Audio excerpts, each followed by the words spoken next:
Sumain niyo ang Panginoon.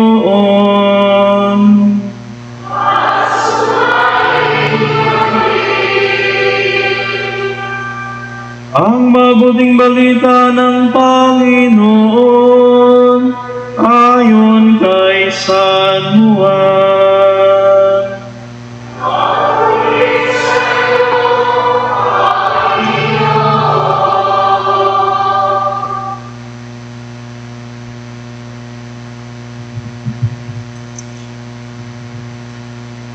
Noong panahong iyon, nakatayo sa tabi ng krus si Jesus, ang kanyang ina at ang kapatid na babae nitong si Maria, na asawa ni Cleopas. Naroon din si Maria Magdalena. Nang makita ni Jesus ang kanyang ina at ang minahal niyang alagad sa tabi nito, kanyang sinabi, "Ginang, narito ang iyong anak." At sinabi sa alagad, "Narito ang iyong ina." Mula noon, siya ay pinatira ng alagad na ito sa kanyang bahay. Alam ni Jesus na naganap na ang lahat ng bagay, at bilang katuparan ng kasulatan ay sinabi niya, "Nauuhaw ako." May isang mangkok doon na puno ng maasim na alak. Itinubog nila rito ang isang espongha, ikinabit sa sanga ng isuko at idiniit sa kanyang bibig. Nang masipsip ni Jesus ang alak, ay kanyang sinabi, "Naganap na." Iniyukayok niya ang kanyang ulo at nalagot ang kanyang hininga. Noong araw na paghahanda at ay araw ng mga Hudyo na manatili sa krus ang mga bangkay sa araw ng pamahinga, sapagkat dakila ang araw ng pamahingang ito. Kaya't hiniling nila kay Pilato na ipabaling ito ang mga binti na mga pinako sa krus at alisin doon ang mga bangkay. Naparoon nga ang mga kawal at binali ang mga binti ng dalawang ipinakong kasabay ni Jesus. Ngunit pagdating nila kay Jesus at makitang patay na siya, hindi nila binali ang kanyang binti. Subalit inulos ng sibat ng isa sa mga kawal ang tagiliran ni Jesus at biglang dumaloy ang dugo at tubig. Ang mabuting balita ng Panginoon.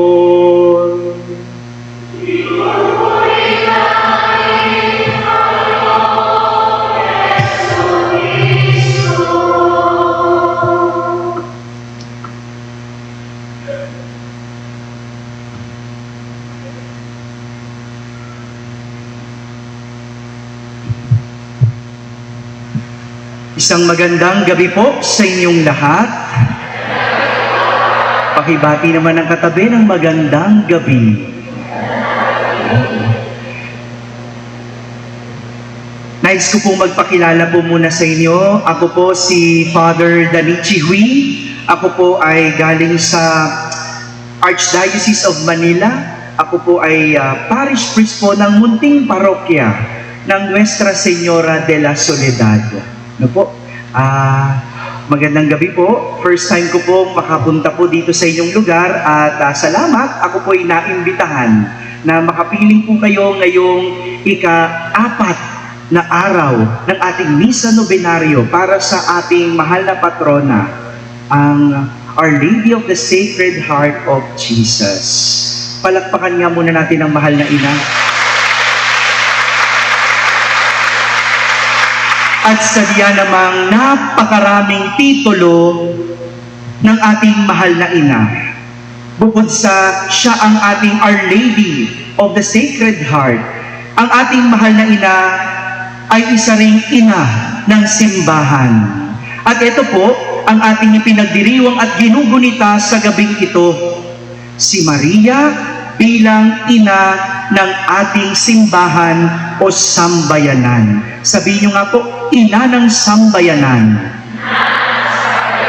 Noong 2018, bago-bago lang, ano po, mga 8 years ago, idinagdag ng ating yumao at dating Santo Papa Francisco ang pagdiriwang na ito. Bago-bago lang, 8 taon pa lang ang nakalipas, idinagdag niya na ipagdiwang ng buong simbahan at gunitain si Maria bilang ina ng sambayanan o ng ating simbahan. Idinagdag ito ng Santo Papa para madagdagan o tumaas ang pakiramdam ng isang ina o sa Ingles, maternal instinct. Sabihin niyo nga po yun. Yan yung gusto ng mahal na Santo Papa. Magkaroon ng maternal instinct ang mga pare. Totoo naman, no? Kaming mga pare, hindi naman talaga kami magiging ina. Tama? Siyempre, mga lalaki kami. Di ba? O hindi na lang maternal, hindi na lang pagiging ina, hindi kami magiging padre de pamilya. Pero, ang gusto ng Santo Papa, magkaroon kami ng maternal instinct. At hindi lang mga pare, ganun din ang mga naglilingkod. Gaya ng mga lay minister, mga mother butler, mga altar server, sino pa? Mga kolektora, at lahat ng bumubuo ng simbahan, magkaroon ng maternal instinct. At higit sa lahat, ganun din, ang buong sambayanang Katolika magkaroon ng maternal instinct. Matanong ko po, sino po ba mga nanay dito? Taas niya ang kamay. Yan. Salamat po. Salamat. Salamat. At ang tanong ko, kayo po ba ay may maternal instinct? O sa Tagalog, yung pakiramdam ng isang ina. Meron po ba kayo maternal instinct? Sigurado kayo? O sige, di kayo na. Sige. Pero nais kong imbitahan kayong mga nanay na tignan ang inyong sariling maternal instinct. Kung ito ba ay kaparehas ng maternal instinct ng ating mahal na ina. Tinuturuan tayo ng ating mga pagbasa sa araw na ito kung paano maging banal ang ating pakiramdam bilang isang ina. Yung mga tatay dito, alam ko, hindi kayo magkakaroon ng maternal instinct. Kasi ang tawag sa ating pakiramdam ay paternal instinct. No? Di ba? Tatay. Sino mga tatay dito? Taas yung kamay. Yan. Konti lang, no? Alam mo naman mga tatay, macho-machuhan yan di ba? No? Pakiramdam, pero meron din silang pakiramdam. Iba nga lang sa pagiging ina. Pero ganun pa man, kahit na tayo'y lalaki, tinuturuan tayo magkaroon ng maternal instinct. Dalawang bagay ang tinuturo sa atin para maging banal ang ating pakiramdam bilang isang ina. Sa ating unang pagbasa, narinig natin na matapos umakyat ni Jesus sa langit, matapos niyang magbalik sa kanyang Ama sa langit, bumalik ng Jerusalem ang mga alagad at doon nagkulong, nagkubli, nagtago sa isang silid. Pakiramdam ko, ang mga alagad kaya nagkulong ay dahil sila'y natatakot. Kaya nagkulong sa isang silid kasi sila'y nag-aalala. Wala na si Jesus. Paano na sila? Wala na si Jesus. Wala na ang kaibigan nila. Wala na ang kakampi nila. Wala na ang leader nila. Ba't di ka ba naman mag-alala? Matapos mong iwan ang iyong dating buhay para kay Jesus, talikuran yung iyong dating kabuhayan, ngayon, wala na. Di ba nakakapagpaalala yun? Paano ka na? Wala kang kabuhayan Ang alam mo lang noon, mangisda.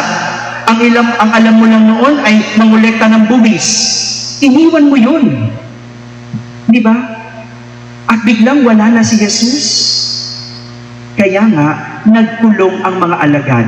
Pero, ang maganda doon, habang sila ay nag-aalala, habang sila'y natatakot, habang sila'y nangangamba para sa kanilang buhay, kasama nila ang mahal na ina na nagdarasal.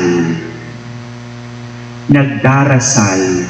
Iyan ang unang maternal instinct na tinuturo sa atin ng mahal na ina. Kapag nangangamba, kapag natatakot, kapag nag-aalala sa iyong buhay, magdasal. Sabihin niyo nga po, magdasal. Alam ko po, mahirap maging ina. Mahirap maging magulang. Kasi maraming alalahanin. Tama po ba? Ano bang alalahanin ninyo? Akala ko ba marami? Bakit di kayo nakasagot? Hello? Ano ang alalahanin ninyo? Ha? Gastusin. Di ba? O, magpapasok ka na. May matrikula na ba? Wala pa? Di ba? Pambili ng gamit, pang araw-araw na pagkain. O, kung ikaw ay ina na negosyante, anong nasa isip mo? Aba, hindi ka lang nanay ng iyong tahanan, nanay ka ng iyong kumpanya. Ano isipin mo? Ay, kailangan kumita. Kailangan may pampasweldo. Dahil yung mga tao, may binubuhay ding pamilya. O, kaya, hindi madaling maging negosyante. No? Mabuti pa ka maging kasambahay, madali di ba? Magwawalis ka lang, no? Pagkaalis ng amo mo, manood ka ng TV, di ba? O pagdadating ng amo mo, magsasaing ka, di ba? Buo ang sweldo mo. Pero yung amo mo, iisipin pa ang pampasweldo sa iyo. Mahirap maging magulang. Dahil maraming alalahanin, maraming intindihin. Pero ang tinuturo ng mahal na ina, tuwing ikaw ay nangangamba, tuwing ikaw ay natatakot at nag-aalala, magdasal. Naalala ko yung kwento ng unang milagro sa kasalan sa Kana. Naalala niyo pa yung kwento? Anong nangyari doon? Hindi ba nangamba ang mga tao? Bakit? Wala nang alak. Imaginin mo, walang maihahain sa isang malaki at engrandeng handaan. Hindi ka ba matataranta? Anong ginawa ng mahal na ina nung ang mga tao nag-aalala, walang maihain? Anong sabi niya? Lumapit kayo kay Jesus. Paglapit niyo kay Jesus, pakinggan niyo at sundin ang kanyang sasabihin. At matapos nilang lumapit kay Jesus at sinunod ang sinabi ni Jesus, nagkaroon ng unang milagro. Kaya nga, tuwing ikaw ay nangangamba, tuwing ikaw ay nag-aalala, tuwing ikaw ay natatakot, ang unang mong lalapitan, sino? Si Jesus. Pagdasal ka muna. E paano ang tao kapag nag-alala, kanino una lalapit? O yun, ayan na. Diba? Kapag ang tao nag-alala, pambayad ng matrikula, kanino una lalapit? Sa Bombay, ayun na, siya na nagsabi. No? Alam ko po, si father ninyo dito ay Bombay. Pero hindi siya nagpapautang ha, o hindi siya nagpapa 5-6. So pwede nyo siya lapitan para humingi ng panalangin. Di ba? Si Father Indian, no? Hi Father. Di ba? Ganyan tayo Kapag nag-alala, nagkwenta, nagsimulang mag-isip ng gastusin, kanino lumalapit? Doon. Sa tayaan ng loto. Ang haba ng pila. Pero hindi mo na magdasal. Hindi mo na magpunta sa simbahan. Saan mo makikita? Andon. Kung saan may utangan. Ayun. Bakit ganon? Bakit ganon? Kung ikaw ay may maternal instinct, kapag natatakot, ang unang gagawin ng isang banal na ina, magdadasal, mananalangin. Yan ang una.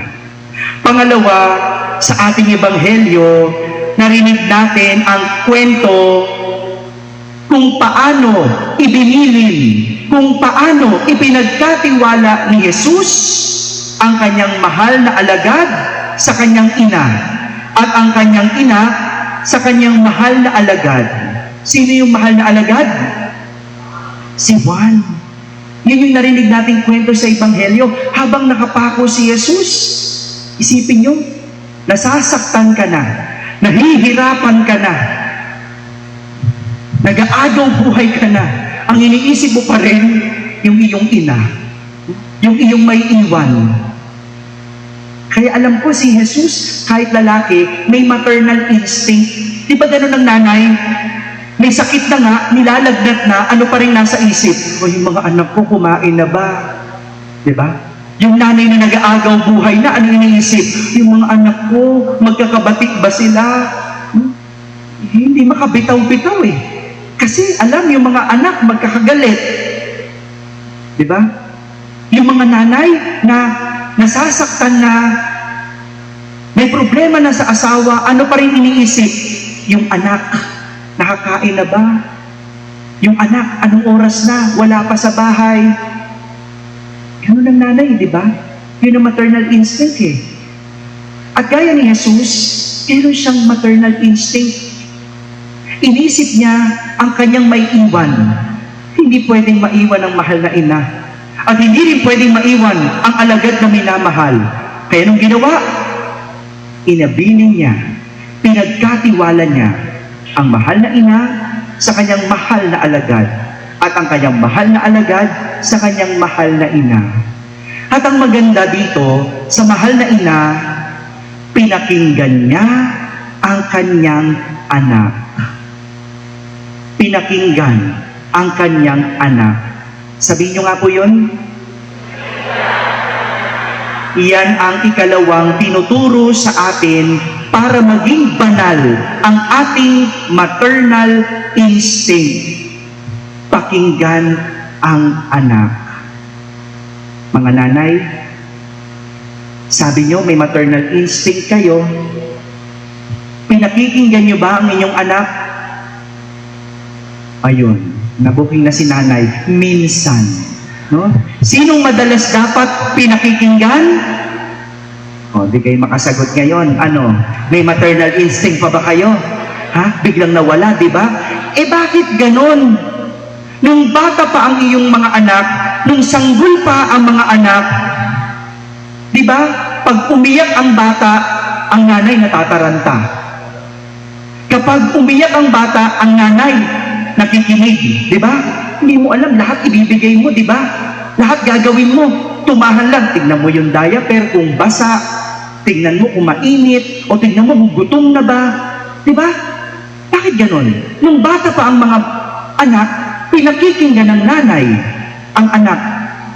Pero bakit habang lumalaki, ang nanay hindi na nakikinig? Hello? Nay, ano na nay? O, yung mga anak nandito, ayan, tuwan-tuwa sila, no? Diba? Magmula sa kurso hanggang sa magiging karelasyon, sinong nasusunod? Yung nanay. Sana ikaw na nag-enroll. Ha? Sana ikaw na nakipag-boyfriend. Sana ikaw na nakipag-girlfriend. Ikaw rin din naman pala mamimili. No? Father, gusto ko lang naman maging mabuti ang aking anak. Gusto ko lang naman mapabuti, malagay sa ayos ang aking anak, kaya ako ang nagtuturo. Iba yung naggagabay sa nagdidikta. Kung gusto mo mag-nursing ang iyong anak, at gusto ng anak mo fine arts, ikaw ang mag-enroll. Ha? Sige, ikaw mag-nursing, pakita mo nga. Marunong ka pa eh. Hindi ba? Hayaan mo siya. At gaya ng kwento ng mahal na ina, naalala nyo, kung babalikan natin, yung kwento ng nawala si Jesus sa templo, naalala nyo yon? Ano nangyari? 3 araw, pinaghahanap ng mahal na ina ang kanyang anak. Halos maluka-luka ang mahal na ina. No? Sakit na ng puso niya, kakahanap sa kanyang anak. Sakit na ng puso niya sa kakaalala. At nung natagpuan niya, anong sabi ng mahal na ina? Anak, ba't mo naman nagawa sa amin ito ng iyong tatay? Siguro kung ikaw lang yon, malayo pa, binato mo na ng tsinelas. Tama? No? Malayo pa, naku, pag nakita talaga kita, siguro ganun ka, no? Pero mahal na ina, anong ginawa? Nung sinabi ni Jesus, bakit niyo ako hinahanap? Hindi ba dapat ako nasa tahanan ng aking ama? Anong ginawa ni Maria? Iningatan niya sa kanyang puso ang lahat ng sinabi ng kanyang anak. Masakit, mahirap lunukin, pero ganyan ang isang ina. Pakikinggan ang kanyang anak. Banal ang isang ina na may maternal instinct kung marunong makinig sa kanyang anak. Alam niyo po, meron akong mga kapatid, no? Ito, chichismis ko na, atin-atin lang, ilan lang naman kayo dito, di ba? Hindi naman kakalat to, tama? Meron akong mga kapatid. At ako, sa tuwing nakikita kaming mga magkakapatid at dala nila yung kanilang mga anak sa aming bahay, lagi kong napapansin, yung aking kapatid na babae, no? Konting iyak lang ng anak, bigay agad ang gadget. Laging naka-gadget, laging naka-cellphone, laging naka-tablet. No? Wala nang ginawa, halos makaduling-duling na yung pamangking ko, kaka-gadget. No? Natuto na nga nag-Ingles eh. Nagulat ako, nag-i-Ingles. Huh?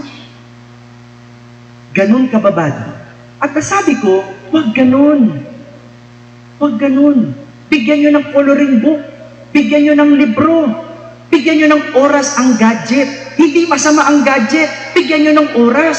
Maglaro naman sa labas.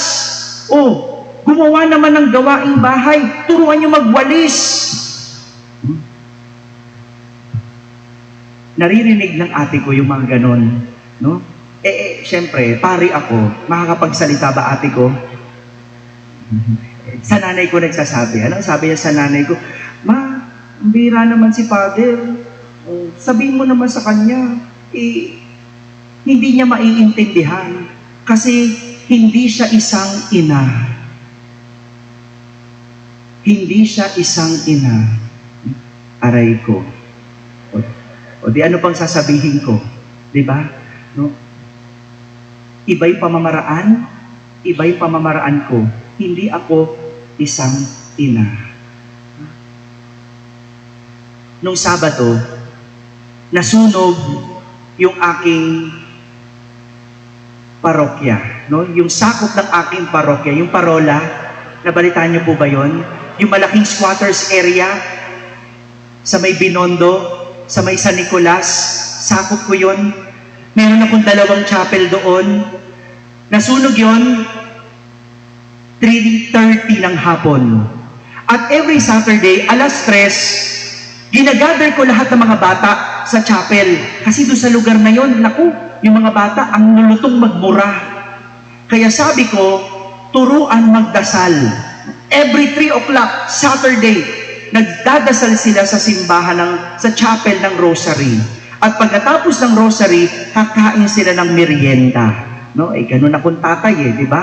No? Dasal muna, then merienda, pagkatapos, laro na sa labas. Mapresko-presko na.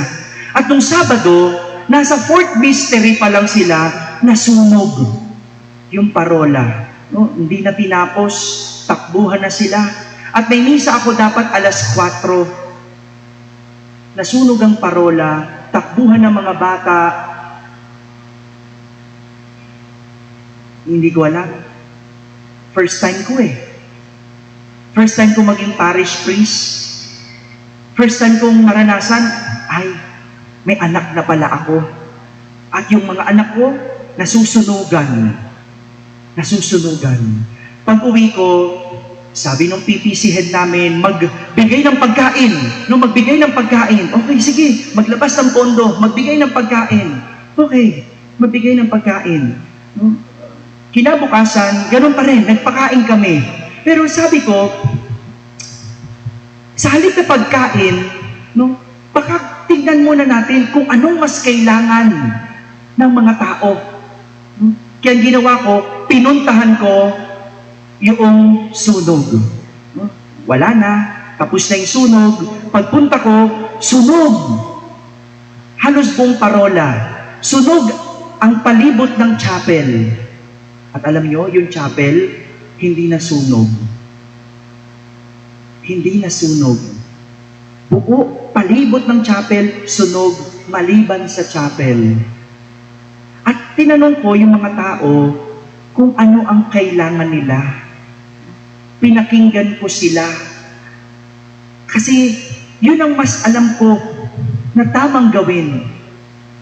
Pakinggan sila sa mga panahong iyon. Dumating naman ang DSWD, dumating din ang gobyerno ng Maynila at nagpakain, nagbigay ng relief. Sobra-sobra nga ang pagkain. At nung sinabi, nung mga server ko po, na nasunugan, sabi, ano pong kailangan ninyo? Sabi nila, Father, kailangan namin pampagawa ng bahay. At nangamba ako. Nag-alala ko, saan ba ako kukuha? 2,000 pamilya iyon. Saan ako kukuha ng pangbigay, pampagawa ng bahay? Sabi sa akin, nung PPC namin, President, no, Father, no, pakainin natin sila. Sabi ko, alamin muna natin kung ano ang kailangan nila. Sabi niya, hindi mo alam eh. Hindi mo nararamdaman eh. Sabi sa akin, ayan na naman, nasabihan na naman ako hindi ko raw nararamdaman. Pero, pinuntahan ko eh. At ang kailangan, pampagawa ng bahay. At yun ang gagawin ko. Yun ang lilikumin ko. Dahil yun ang kailangan nila. Hindi ko man maibigay ang buo, pero sa abot ng makakaya ng simbahan, sisikapin kong bigyan. Kahit yung mga lingkod muna namin. Dito ko nakita ang pagiging magulang. Kaya nga kahapon, no, nag-usap kami ng nanay ko. Sabi ng nanay ko, ang reklamo ng ate mo, ikaw daw, hindi ka marunong sumagot sa cellphone. Ang tagal mo sumagot. No? Pag tinext ka, pag binessage ka, hindi ka sumasagot. No? Sabi ko sa nanay ko, Ma, sabi mo kay ate, hindi niya alam.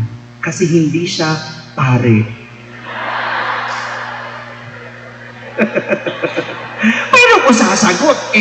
Nasusunugan na nga. Paano ko sasagot? Ang dami kong iniintindi. 2,000 pamilya. At ganun nga talaga ang maternal instinct. Ngayon, nangangamba ko. Paano ko bibigay ang pampagawa ng bahay? Sabi ng mahal na ina, magdasal.